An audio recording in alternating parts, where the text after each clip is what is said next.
A very warm welcome from St Isidore's Catholic Church here in Biggar to everyone watching this video. While we hope the church will be open for this year's Doors Open Day, we appreciate that not everyone will be able to make the journey and that not everyone will feel comfortable making such visits as we adjust to life with COVID. But we hope this short video piques your interest in our church building. My name is Ian Maxfield and I'm a parishioner here at St Isidore's.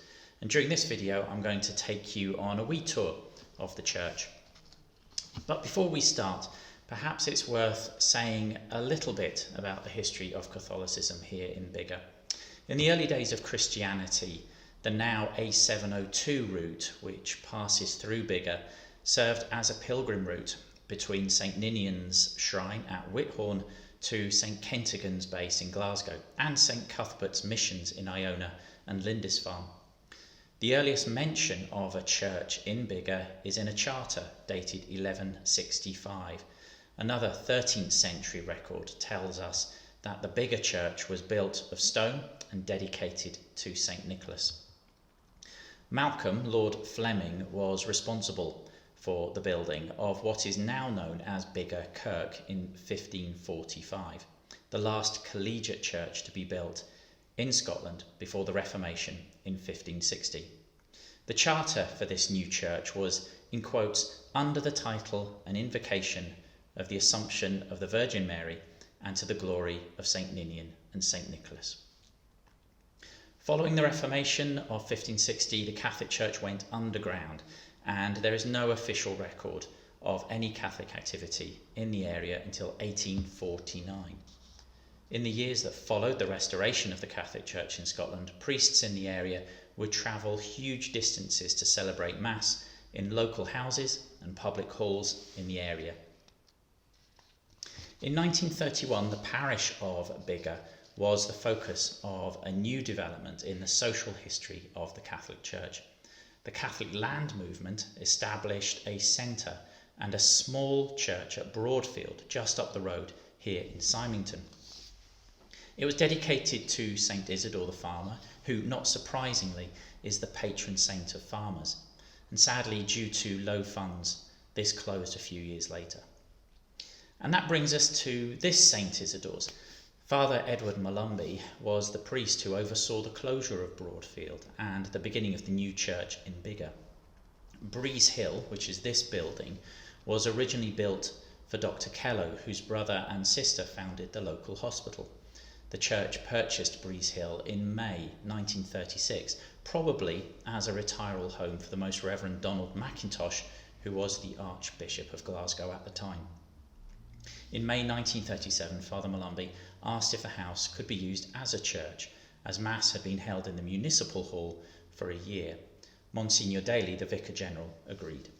And in this respect, this house, now church, serves as a reminder of how the early Christians, who, as well as gathering at synagogues, would gather in people's homes to celebrate Mass. It serves as a constant reminder, reinforced by these times when the celebration of Mass was restricted, that the church is not a building, but a family. If you would like to know more about our history, please visit our webpage or join our Facebook group. Links will be shown at the end of this video and given in the notes that accompany this video. So let's tour the church. First is the sanctuary. The word sanctuary is derived from the Latin sanctuarium, which means a container for keeping something in, and in this case, holy things. In the Catholic tradition, we consider this space holy because it contains the real presence of Christ in the Eucharist in the tabernacle. It contains the altar and the lectern from which the Word of God is taught. The stand for the tabernacle, the chair and the lectern were made by a local parishioner, Joe McAnally, and the mahogany altar was made by Gino Ionetta, also a local parishioner in 1957, and from an old dresser, and it actually contains no nails. The tabernacle itself was gifted by Bishop Francis Thompson, who was Bishop of Motherwell, but served this parish for a number of years during his retirement. Another link to Bishop Thompson is the sanctuary light, a light that is kept alight to indicate and honour the presence of Christ. and if you look closely you'll see the light bears a coat of arms. This is the coat of arms of Bishop Thompson. Perhaps the most notable feature of our church is the stained glass windows. Installed in the church in March 2004, they were designed and made by Roland Mitten, whose work includes the memorial window in Dunblane Cathedral for the children of the Dunblane massacre. Roland worked with Father Michael Marr, who was the parish priest at the time, on the design which features Christ as the Good Shepherd, side by side with St. Isidore the farmer. And in the background of the Good Shepherd window is Cooter Fell, and in the St. Isidore window is Tinto Hill, the two dominant local summits. Biblical references were incorporated visually rather than verbally, with the Good Shepherd carrying home the lost sheep and Isidore sowing the seed among thorns and thistles on the rocky ground and good ground. As a personal touch, Father Michael's two dogs, Sancho, his golden retriever, and Lady, his flat coat retriever, were also included for posterity. Catholic churches will also feature the Stations of the Cross, a series of images depicting the Passion of Jesus and his journey to the cross. The images and accompanying prayers are used to meditate on the Passion at any time of the year, not just Good Friday. Here in St. Isidore's, the 14 images can be found around the church, and these images were rescued from St. Mary's Hospital, a Catholic hospice and chapel in Lanark, which faced closure. The church was extended in 1993 to include what had been a conservatory. The original conservatory already leaked, but in 1990 a petrol tanker fire just outside the church melted the putty and the windows slipped. Parishioners really did use umbrellas until a new roof was installed.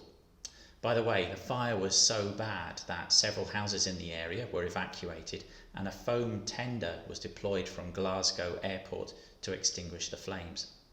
The church now seats around 100 people in relatively dry conditions, that is, until the priest douses us in holy water on Easter Sunday.